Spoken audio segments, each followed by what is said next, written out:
Hi, my name is Daniel DeSpirito. From Westchester University, and I have the honor today to sit down and talk with Henry Plucinnik of Atria Woodbridge Place in Phoenixville, PA. How you doing, Henry? My home is in Scranton, PA. Oh, that's actually my first question. Where are you originally from? Originally Scranton, PA. Yeah. What year were you born? I was born and raised there, was educated, married there, and I came down here 3 years ago. And my wife passed away 2 years ago. And it's a nice place down here, though. But it's limited. I call it just, it's like I never liked the Army because they told me when to eat and when to go to bed. The other details I didn't mind. But I didn't like it. I wanted to eat when I wanted to eat. Can you tell me what life was like growing up in Scranton as a child? Well, I tell you the honest truth, I have no complaints, and also nothing to brag about. I was fortunate enough that my father was a coal miner, and my mother, she was just a regular, more housekeeper. But we managed to stay overboard even in the 1929 crash. So everything was kind of rough. I remember we lived a block away from the streetcar, so we didn't have to walk far to get on the streetcar, 8 cents an hour. 8 cents a trip. So everything was good. And I went to public school. I dropped out in the 9th grade because I got a chance to get a job, and I took it. And when I took the job, I remember the teacher said to me, "You got a job, grab it." 30 years later, I was laid out. So I was fortunate. You mentioned the 1929 stock market crash, right. The Great Depression. Were you in a position that you needed to work to help support your no, family? No, I was too young at that time. But I went to go to work until I was 17. But I was looking in between from 16 on, because after that age, you could get a job. And my father told us stay out of the mines. He had 4 boys, and they didn't stay out of the mines. So the only time I was in the mines was when they had an exhibition. I went to see what it was about. What was it like in Scranton leading up to the Second World War? What are your memories? Well, when we went to the Second World War, I was married, and I was working pretty good. Like I said, I did a good job. I had started a machine shop training, tool and die maker, and I was drafted. And I remember the boss saying, "Henry, I'd like to keep you, but I can't. They got you." So I went there. I went down to Fort Belvoir, took my basic there, and that's where I learned there was a color line. I never knew what they meant. I went into a restroom, and the guy said, "What are you doing in there?" And you're not supposed to go there. Then I went down to San Antonio. It was even worse. As far as color was concerned, but conditions were good. I went to a machine shop there, and from there I was transferred up to Camp Ellis, Illinois, out in the middle of the prairies. And boy, that's a cold country when it's in the winter. So you did your basic training in Illinois? No, basic training in Virginia. I had 6 weeks. And then from there, from Camp Ellis, we went up to Boston. Miles Standish, we stayed on to Scotland. And from Scotland, we stayed in just north of London. We were in England about 5 months. Then we went overseas. We went into France. We were not a combat engineer. Matter of fact, the one fellow had said to us, "You guys will have to read the paper to find out what's going on." But we were always in the zone. So how much time was there in between when you first joined the Army until you ended up in England? Oh, maybe a little bit over a year, about a year. And what were your responsibilities while you were in England?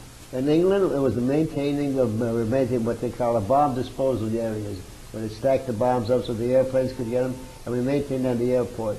Matter of fact, the night of D-Day, I was on a decoy job. I was in an airport in a hangar, setting up beds to make it look like somebody was coming in. And when they got up, I was put together. We were in France. And we were in, our outfit, I was only in England about 6 months. The other guys, they were a couple of years. So it was we didn't get you, whenever they wanted to buy us, they used to take it. They'd give us a handful of money, and say, pick out what you want. We didn't know what they had the fish there. And then we went into France a bunch after D-Day. How much longer after D-Day? About a month, because that was in June the 5th. We were in July because we're engineers. We had equipment. You couldn't go on the beach with a bulldozer on your shoulders. So that's what we were. And what unit was that? I was right at 45, I think. I'm not much on dates.